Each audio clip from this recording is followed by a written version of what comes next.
আজকে আসছি পশুপতিনাথ মন্দিরে। খুবই সুন্দর। এখানে স্নান করা হচ্ছে, তারপর সৎকার করা হচ্ছে মানুষের, লোকজনের।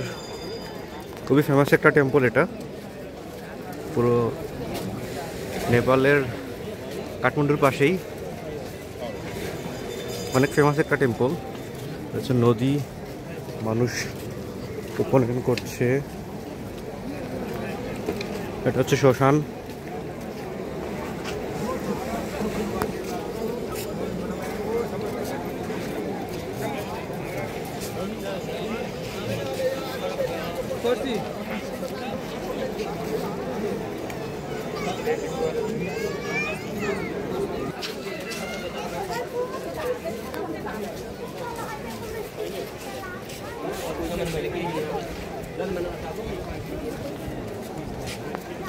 ধোঁয়ায় অবস্থা খারাপ হয়ে গেছে, এত ধোঁয়া।